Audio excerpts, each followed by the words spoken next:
The Virginia Cable Telecommunications Association and your local cable provider presents Cable Reports.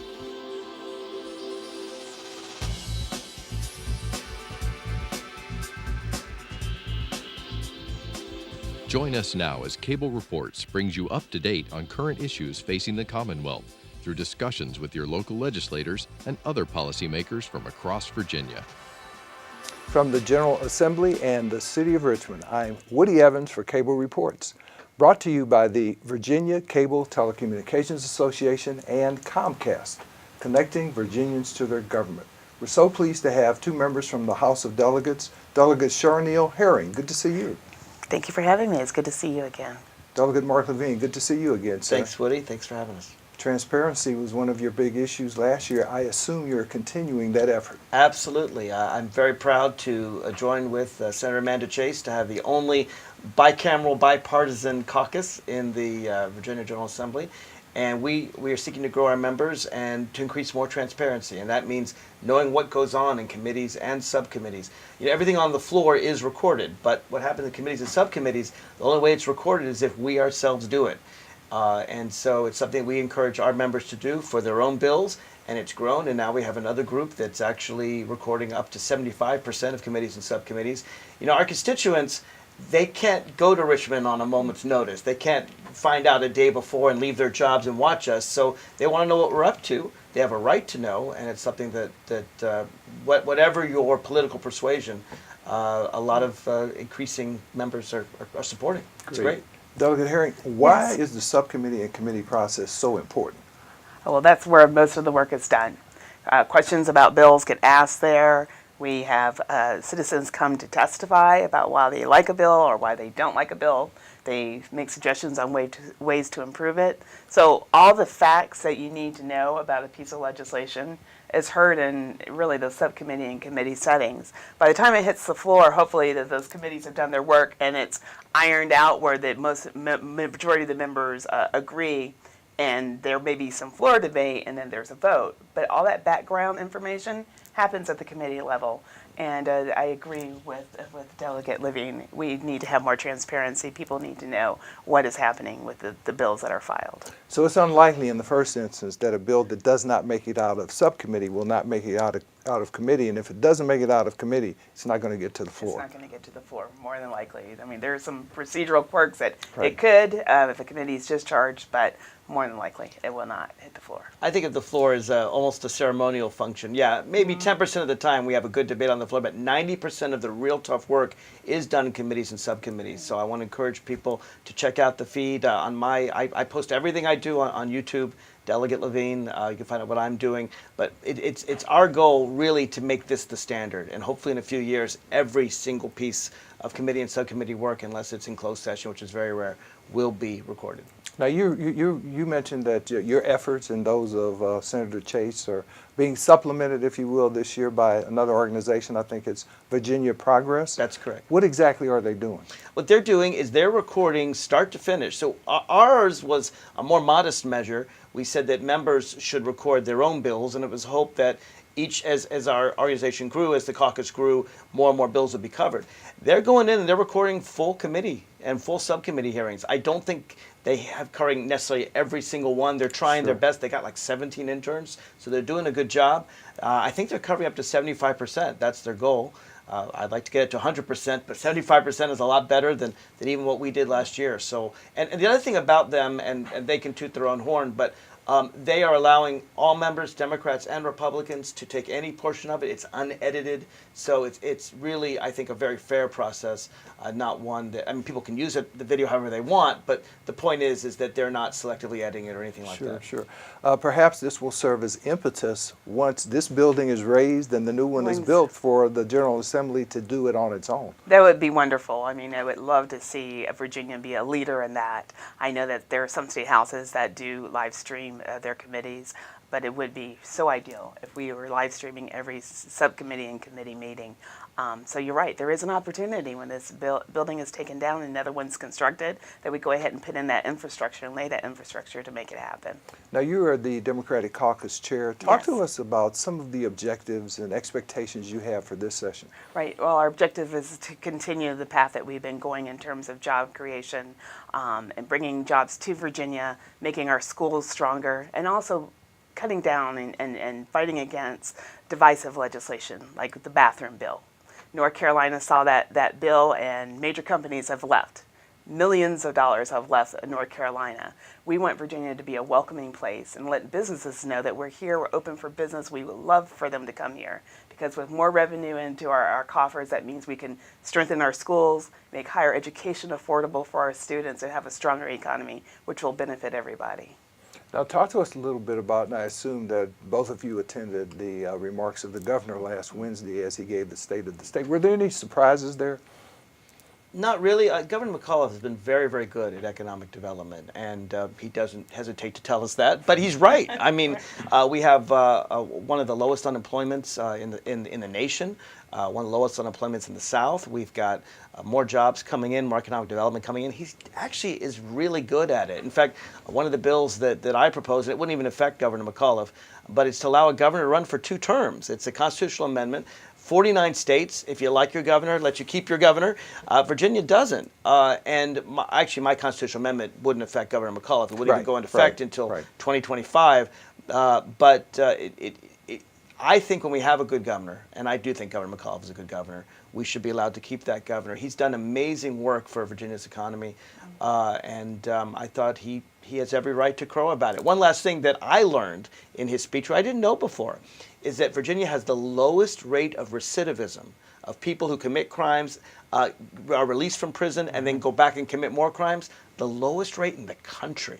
That's an amazing statistic and something we should really be proud of. I think the other thing he mentioned that a lot of people don't know about, but I think the state of Virginia last year was certified as being virtually homeless. Veterans are no longer homeless in the state. Right. That's of course, an issue that I'm passionate about personally. Sure. Experiencing homelessness as a teenager.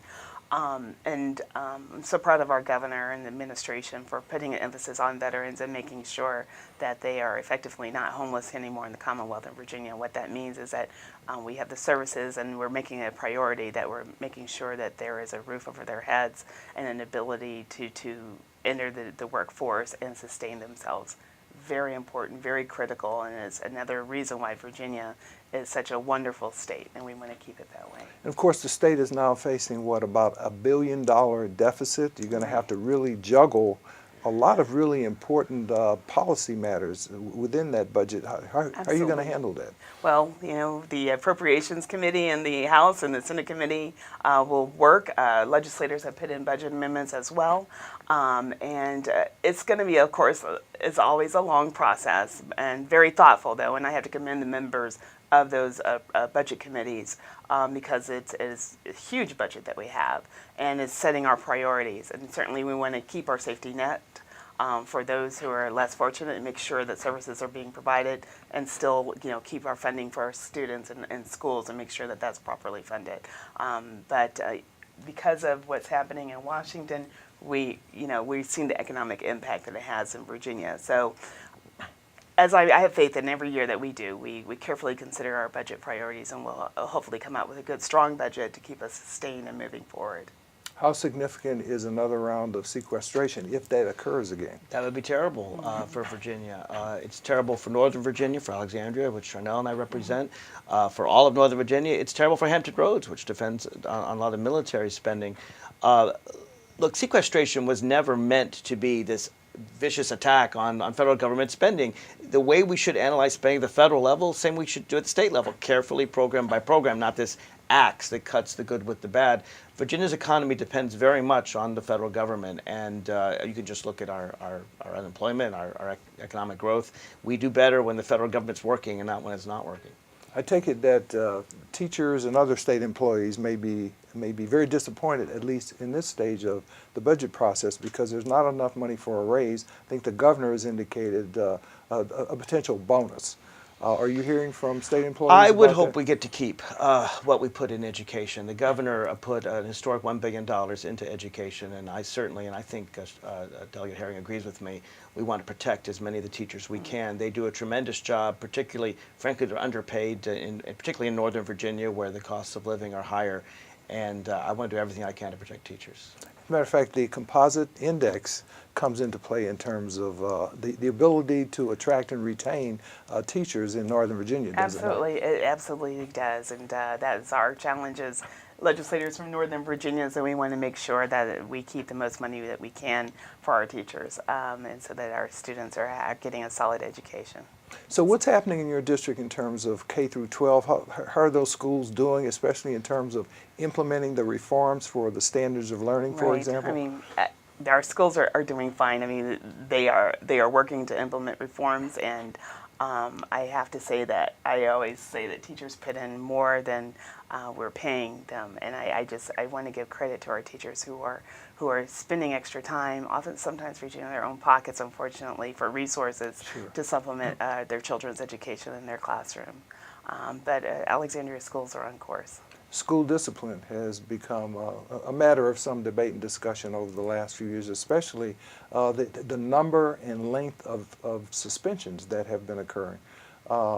What's happening in that area? One of the things, we've had a number of bills in the Democratic caucus. I know Delegate Bagby has been a real leader in this, in looking for alternatives. Because the goal should never be punish the child. The goal should be to teach a child proper behavior, and suspensions really don't solve that problem. You want to, maybe have special training or maybe stay after school, but and certainly we don't need law enforcement, barring the most severe cases, getting involved. I mean, these are kids, they are rambunctious, and they need to learn correct behavior, but certainly juvenile detention, except in the most awful cases, is the wrong way to go. And of course, you've been involved in a lot of juvenile justice issues. Yes. There have been a significant number of cases.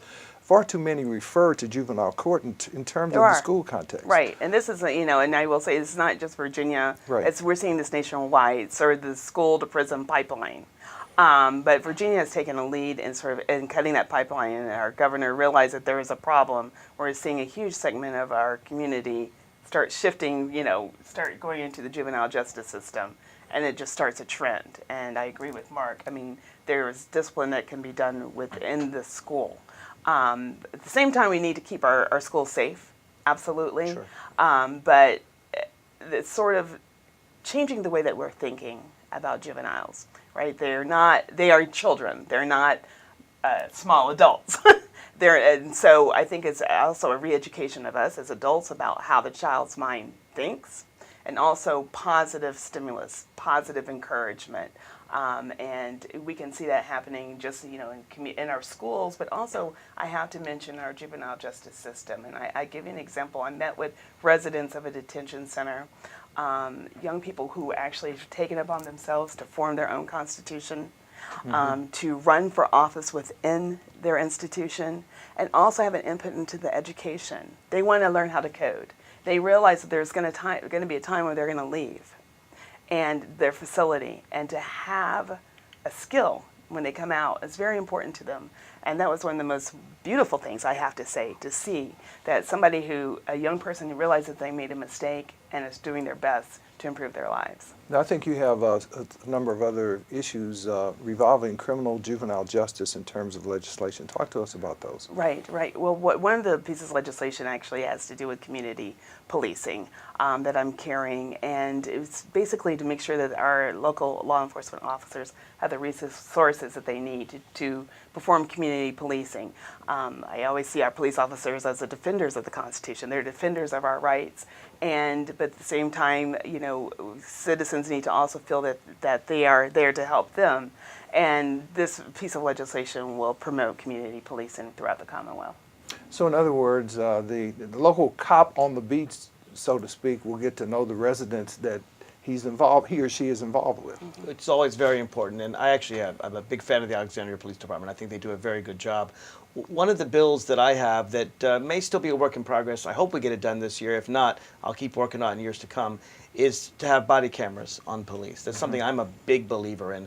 What I find what's interesting, and I've talked with everyone from Black Lives Matter groups to police and sheriffs, is everyone seems to support it because transparency again, right? Sure. Cameras tell the truth, or at least more truth than we would know just by hearing people's words. So if the citizen is wrong, it records that. If the police officer is wrong, it records that. And I have a bill to works on a commission that Secretary Moran worked on. They did a really good job just to allow minimum standards. Doesn't force anyone to have body cameras, but we need to start thinking this way and putting these standards in place, because that kind of transparency, I think, helps police. I think it makes police more polite, and I actually think it makes citizens, knowing they're being watched, more polite to police as well. Yeah, I think Delegate Lindsay had a bill last year. I've worked with Joe on that. Yes, we've worked together on that bill. Working families need daycare. There's no question about that.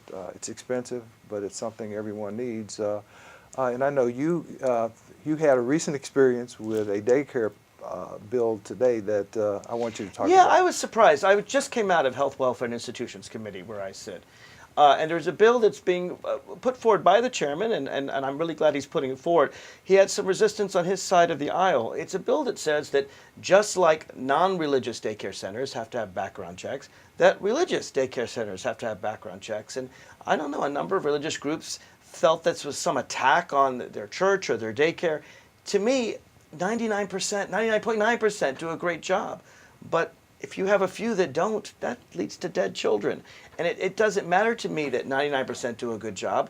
We have to make sure that every child is taken care of. They were talking about, it might cost $45 to get a background check. Well, $45 versus a dead child, that's a very easy decision in my book. So I think the bill will pass, but it may be a case where all the Democrats join with some Republicans against some other Republicans to get it passed. Sure. Redistricting, talk to us about, and the thing I'm really interested in, there's a little bit of confusion about where things stand in the courts now. Okay. So Virginia's been involved in a lot of litigation recently. That's right. So right now we have a redistricting lawsuit pending at the Supreme Court. Arguments were last year. A decision is expected in the spring. Now, is that state redistricting? State Okay. redistricting. Okay.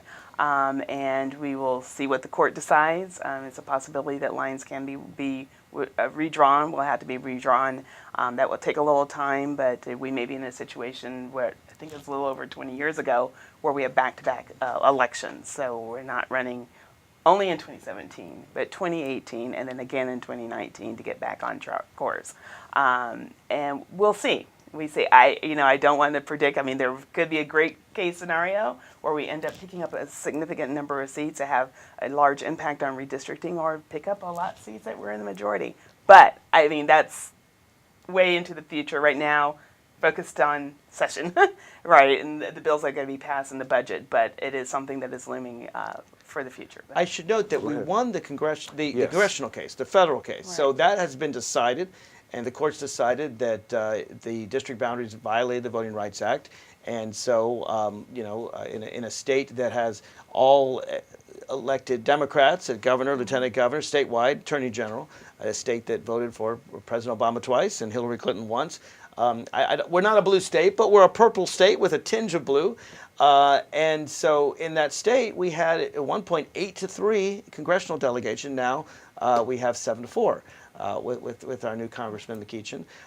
I think the same goes true with the House of Delegates. I don't see any argument differently, frankly, from the packing in the congressional boundaries. So I'm optimistic. Maybe I'm an optimist by trade, but I think the court will decide in our favor. I'll actually say that. I hope so, and I think they will. I think they should. I don't want to jinx it, so knock on wood wherever I can. But look, in a fair election with fair boundaries, Democrats do well in Virginia. Well, why is this important to your constituents, for example? I Right. mean, right now you have the authority to set those boundaries, and maybe I'm stating the obvious as to why it's important. We're a minority party, so we Yeah. really don't have that much authority. But Right. what's the most important is good government. Competitive districts it results in good government. And I don't care what anyone says. I think people will agree. I mean, if they want to be honest, competitive districts ultimately represent good government, which means good legislation and budgets that are sound, that don't have a preference of one over the other, but Sure. what's good for the whole. So, as a politician, I always believe in competition is good, and that's why my constituents care. And I will say I'm proud of our caucus because we have introduced legislation for bipartisan redistricting, nonpartisan redistricting. We want to make sure that we have good government here in the Commonwealth. Bottom line, citizens should choose their representatives. Representatives shouldn't choose their citizens. That's a good way to put it. Talk to me about your legislation dealing with family and medical leave. I'm very proud of that. It's astonishing to me that in all the nations on the planet, including some nations that we don't think very highly of, there are only 2 countries in the world that don't provide paid maternity leave for women after they give birth to a child. That's Papua New Guinea, they need to get to work on it, and the United States of America. That's sad. It's not just industrialized nations, all over the world. Now, my bill, it provides not just maternal leave, but paternal leave. They do this in California, in Rhode Island, in New Jersey, with no harm to their economies. And I shamelessly copied Senator Kirsten Gillibrand's bill, senator from New York. What it is, it's like a Social Security or Medicare, where the employer and employee match a very small percentage of their paycheck, 0.1%. So if you make $50,000, do the math. We're talking $50 a year. It's not that much, but it's enough to say that once you give birth, it's very important for the parent to have some time, some paid family time to spend with their child, or if you have a dying parent, birth and death. There's nothing more important in our worlds than birth and death, and it strikes me that Republicans who talk so often about abortion don't want to give a pregnant woman, don't say, you go back to work the day after giving birth to a child. They're not being very life-affirming for pregnant women. And if we allowed people to make those choices to have a child, we wouldn't have so much abortion arguments. Medicaid. I think the governor's only initiative this year is a bill that would allow the governor, assuming the Affordable Care Act survives, to expand Medicaid in the state of Virginia. That's unlikely to go anywhere, as I understand. That's correct, it's unlikely. But talk to us about the needs of poor people in the state of Virginia in terms of health care. Right, well, it's significant. It's huge. Every year, I think twice a year, there's a tent set up in Southwest Virginia. Right. People who do not have access to medical care. And simple things like a tooth extraction, which can prevent an infection running through the body. I fear, and I'm speaking from my heart here, that sometimes individuals get comfortable. Legislators have health care, or is available to them, I should say. And we sometimes have to walk in the shoes of our brothers and sisters and see that lack of health care not only affects the individual, but affects the family. It affects the children that are sitting in the home and watching a mother or father who's sick. And then ultimately affects the economy, and it affects so much. So again, I try to be an optimist and have faith that our legislators here in Virginia will realize that there are at least 400,000 Virginians without medical care, appropriate medical care, without access except going to an emergency room, and that they will make sure that they are provided for, and having a good primary physician is the first step in finding the funding for that. And I realize we're in tough economic times, but wow, a good healthy body can go so far in terms of just family unity, being happy, and of our economy to be strong. And it is a shame what's happening across the river. They want to repeal the ACA. They say repeal and replace. We always say with what? Yeah. What does replace mean? It's empty words. Right. And so if they've got something better, hey, I'm all for better health care. So, but this is a trying time, and so many Americans have benefited from having access to health care and the ACA. And it is unfortunate that Virginia forwent millions and probably billions of dollars That's right. to that are our taxpayer dollars. We needed to have brought it home. But I can't look in the past. I got to look to the future, and continue to work to find a way that we can provide more health care to our Virginians. We had a rally Sunday in Alexandria for the Affordable Care Act. And I offered to speak at the rally. We had Congressman Byer, Congressman Connolly, Senator Mark Warner was there. Honestly, I expected maybe 100 people to attend this rally. There were more than 1,000. More than 1,000. Not only were all the seats filled in this huge gymnasium, but people were standing. People really, and we heard heartbreaking stories of people with pre-existing conditions. Some of these people may die if they repeal Affordable Care Act. And for Virginia not to have Medicaid expansion, what they're really saying is we don't want free money that Virginians have already paid for. So we've already paid for our taxes. We don't want this tax. I imagine this sort of pile of money sitting here. We want these people to suffer, and we don't want to take the money that's there to help them. It doesn't make sense. It tears your heart out to hear their stories, but also doesn't make sense just fiscally. The money's there. Why would you refuse the money? And one last thing. A couple years ago, there were Republicans in General Assembly said, oh, we can't take the money because Virginia has to pay 10% of it, up to 10% of it under the Affordable Care Act. So Virginia's hospitals came forward and said, you know what? We will pay every penny of that 10% because it's cheaper for us to give heart medicine to someone than emergency heart surgery. Right. So there's no cost to Virginia taxpayers. Repeat, no cost to Virginia taxpayers. It saves lives. It helps our economy. The money is there. I do not fathom the argument against Medicaid expansion. I just can't even comprehend it. Let's turn to another subject. I know you come from a military family, so Yes. veterans issues are very, very important to you as well. Yes. What are we doing for our veterans? I know we have the Triple V program. Virginia values veterans, but specifically, what are the kinds of things we're doing to enhance their experience here? Right. Well, making sure that their training is put to use. I mean, oftentimes our licensing requirements prevent them from doing the job that they were trained to do. So we are always looking for ways to make it easier for them to use their training in our economy. Also, the families of veterans Sure. also very important to us, and making sure that they have access to education and also with the spouses, and that was a piece of legislation that was several years ago, Sure, trailing spouse. sure. And then there is another caucus, bipartisan caucus, the Veterans Caucus, so which certainly invites veterans in, and we talk about issues and figure out ways that we can improve veterans' lives here in the Commonwealth. And we are a theater of veterans. I mean, given our bases and our installations. Lots of veterans in yes, Virginia. a lot of veterans, and a lot of them retire here in the Commonwealth. Less than a minute left. I'll give you the last word. One bill that I wanted to talk about is we live in Alexandria. We represent a very urban district. But one of the things, if anything, the national election has taught me is that we need to look out for rural Americans and rural Virginians specifically. And I have a budget amendment, actually, to provide more internet broadband for rural Virginians. And someone might say, well, Mark, you represent all urban people. Why do you? Well, the reason we need to care is we need to make all of Virginia economically strong. And let's face it, Alexandria is booming. We have great growth. Everyone wants to move there. Our biggest problem is our real estate prices are going through the roof because everyone wants to live there. Rural Virginia is hurting. And if we can provide good, strong infrastructure, internet, broadband, so people can telecommute, so people can sell products across the internet, then that makes all of Virginia strong. So from this urban legislator, I wanted people to know that I'm looking out for rural Virginia as well. Great. Thank you both for being here, Thank Shornell you. Herring and Mark Levine. Good luck. Thank you. Thank you.